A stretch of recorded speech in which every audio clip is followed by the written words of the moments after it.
야이로는 회당장이었습니다. 회당은 지금도 유대인들이 함께 모여 하나님께 예배드리는 건물입니다. 인터넷으로 검색해 보니 미국 대도시에서 유대인들의 회당이 있는 지역의 땅값은 아주 비싸다고 합니다.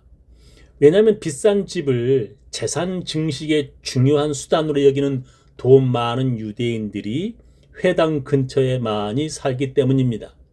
특히 보수적인 유대인들은 안식일에 차를 운전하면 안 되고 반드시 걸어가야 하기 때문에 회당은 아주 비싼 동네에 있다는 것입니다. 지금이나 예수님 당시에나 회당장은 지역 사회 내에서 높은 명예를 가진 지도자입니다. 그런 회당장이 사람들이 많음에도 예수님의 발 앞에 엎드렸다는 것입니다.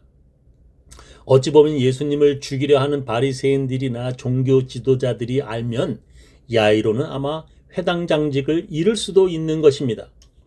그럼에도 불구하고 야이로는 예수님 발 앞에 엎드려 죽어가는 자기 딸을 살려달라고 애원하였습니다. 그래서 예수님이 그와 함께 그의 집으로 가고 있었습니다. 그것을 본 수많은 사람들이 구경하기 위해 예수님과 야이로를 따라 함께 가고 있었습니다. 성경은 그런 수많은 구경꾼들이 뒤따라오면서 예수를 애워싸 밀었다고 2번이나 기록합니다. 24절하고 31절에 그렇게 기록되어 있습니다. 근데 갑자기 예수님이 걸음을 멈추고 이렇게 말씀하십니다. 누가 내 옷에 손을 대었느냐? 그 말을 들은 예수님 주위에서 밀어대던 군중들은 혹시 우리가 밀어서 예수님의 옷이 찢어졌는가 생각했을지도 모릅니다. 그리고 예수님의 말이 밀지 마라 라는 뜻인가? 라고 그들은 생각하였을 것입니다. 그러나 예수님의 말씀은 밀지 마라도 아니고 누가 내 옷을 잡아당겨 찢어졌다라고 말씀하시는 것도 아닙니다. 그것은 예수님의 능력이 나간 것을 몸으로 느끼셨다고 성경은 기록합니다. 이 여자가 예수의 소문을 듣고서 뒤에서 무리 가운데로 끼어 들어와서는 예수의 옷에 손을 대었다.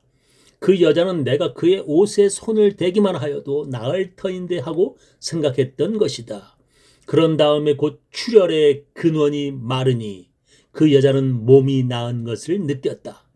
예수께서는 곧 자기에게서 능력이 나간 것을 몸으로 느끼시고 무리 가운데서 돌아서서 누가 내 옷에 손을 대었느냐 하고 물으셨다. 제자들이 예수께 우리가 선생님을 애워싸고 떠밀고 있는데 누가 손을 대었느냐고 물으십니까? 하고 반문하였다. 제자들은 이렇게 많은 사람들이 예수님을 애워싸 밀면서 가고 있는데 누가 옷을 만졌는지 어떻게 알 수 있냐고 대답했습니다. 그 뜻은 예수님 바로 주위에 있는 사람들 거의 대부분이 예수님과 부딪혔다는 뜻입니다. 그리고 제자들과 야이로는 그런 것에 신경 쓰지 마시고 예수님이 빨리 야이로의 집으로 가시기를 바라고 있는 것입니다.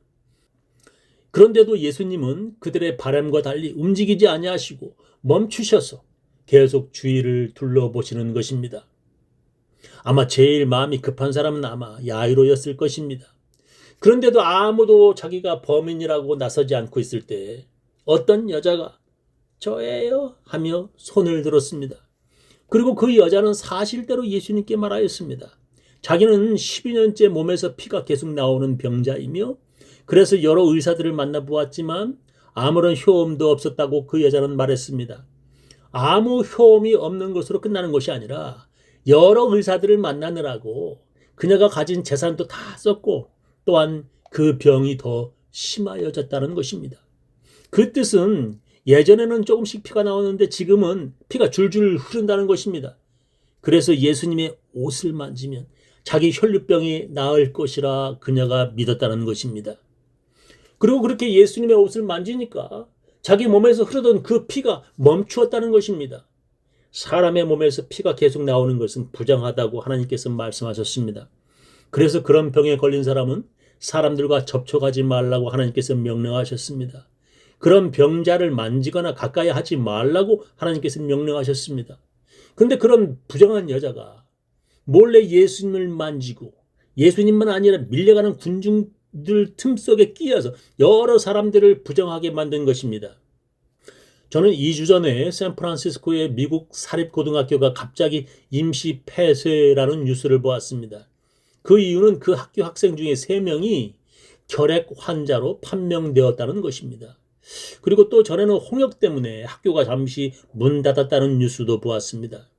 지금 우리 시대에도 그런 홍역이나 결핵 그리고 코로나에 걸린 환자들과 접촉하지 않으려고 합니다. 자기가 그런 병에 걸렸으면 스스로 사람들과 접촉하는 것을 삼가야 하는 것입니다. 근데 그 여자는 그런 혈류병이 있으면서 군중들 속에 끼어들었고 예수님을 만졌다는 것입니다. 그녀는 비난받아 마땅하며 어쩌면 사람들이 그녀에게 돌을 던질 수도 있는 것입니다. 저는 여기서 강한 의문점이 있습니다. 예수님은 왜 그렇게 하셨는가? 예수님이 그냥 모른 채 하고 지나가시면 더 좋았을 것이라고 저는 생각합니다. 예수님이 내 옷을 만진 자가 누구냐라고 물으시며 그 범인을 잡아내시며 그녀가 아주 난처해지는 것입니다. 저 여자는 나쁜 여자라고 사람들에게 손가락질 받을 것이 뻔합니다. 그런데 왜 예수님은 그냥 모른 채 하고 가시면 될 것을 왜 이렇게 사람 난처하게 만드시는 걸까요? 그것은 예수님이 원하시는 것이 있기 때문입니다. 예수님은 사람들의 입으로 신앙 고백하는 것을 원하십니다. 그 여자는 아무도 모르게 내가 예수님 옷을 만져서 내 혈류병이 다 나았다. 역시 내 예측이 맞았어 하며 혼자 좋아하며 돌아가는 것으로 끝날 수도 있었습니다. 그 여자는 우와 내가 그냥 한번 해봤는데 그거 참 놀랍네. 나는 참 운이 좋아. 이제 내 몸이 완전 치료되었네. 아이 신난다 하는 것으로 혼자 좋아할 수도 있었습니다. 그것이 그 여자가 원하는 것이겠지만 그러나 그것이 예수님이 원하시는 것이 아니었습니다. 예수님은 그 다음 그 여자를 통하여 원하신 것이 있었습니다. 그것이 무엇입니까? 그것은 바로 그 여자의 신앙 고백인 것입니다. 자기가 그렇게 했더니 자기 병이 나았다라고 끝나는 것이 아니라 누가 고쳐주셨는지라는 신앙 고백을 예수님은 원하시는 것입니다. 예수님이 나를 치료해 주셨다라는 그녀의 신앙 고백을 예수님이 원하시는 것입니다. 그녀가 집에 돌아가 아무도 모르게 골방에 들어가 혼자만 기뻐하는 것이 아니라 사람들 앞에서 고백하는 것을 예수님이 원하신다는 것입니다. 신앙 고백은 혼자 집에서 문 닫고 하는 것이 아니라 사람들 앞에서 고백하는 것입니다. 그렇게 고백하면 자기가 비록 사람들에게 손가락질을 받게 되더라도 그런 신앙 고백을 예수님이 원하신다는 것입니다. 그래서 예수님이 이렇게 말씀하셨습니다. 누구든지 사람 앞에서 나를 시인하면 나도 하늘에 계신 내 아버지 앞에서 저를 시인할 것이요. 누구든지 사람 앞에서 나를 부인하면 나도 하늘에 계신 내 아버지 앞에서 저를 부인하리라 하셨습니다. 혈류병자가 사람들 틈에 들어와 이 사람 저 사람 만졌다는 비난을 감수하더라도 사람들 앞에서 시인하여야 한다는 것입니다. 자기가 치료받고 구원받음을 아무도 몰래 자기 집에서 고백하는 것이 아니라 사람들 앞에서 시인하여야 그것이 올바른 신앙 고백이 되는 것입니다. 그런데 어떤 사람들은 예수를 믿으면서도 그것을 드러내지 않으려는 자들이 있었다고 성경은 기록합니다. 그러나 관원 중에도 저를 믿는 자가 많되 바리새인들을 인하여 드러나게 말하지 못하니 이는 출회를 당할까 두려워함이라. 저희는 사람의 영광을 하나님의 영광보다 더 사랑하였더라 했습니다. 회당장 야이로는 많은 사람들 앞에서 예수님의 발 앞에 엎드렸습니다. 그것이 바로 예수님이 기뻐하시는 신앙 고백입니다. 만약에 그 여자가 그렇게 치료받고 아무도 모르게 떠나갔다면 그것은 신앙 고백도 아니고 아무것도 아닌 것이 되는 것입니다. 예수님은 우리에게 그렇게 사람들 앞에서 자기가 구원받았음을 고백하기를 원하십니다. 만약에 사람들이 아무도 모르게 그렇게 신앙 고백하며 예수 믿었으면 로마 제국의 박해도 받지 않았을 것입니다.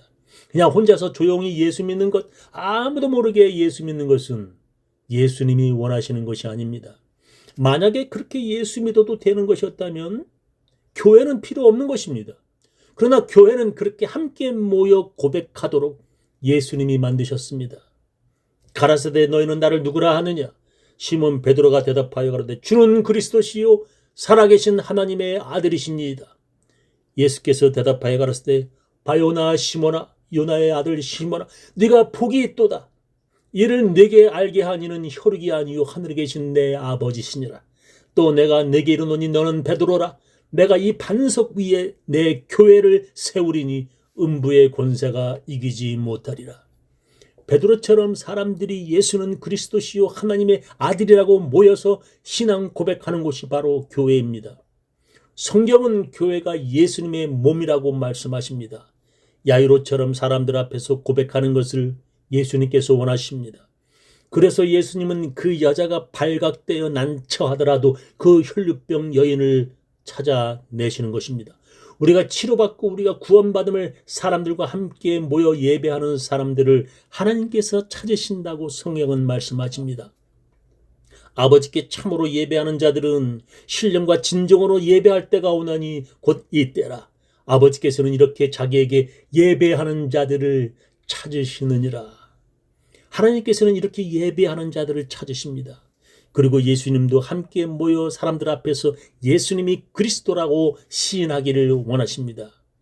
저는 우리 교인들 모두 그렇게 모여 예배드리는 사람들 다 되시기를 예수님 이름으로 축원합니다.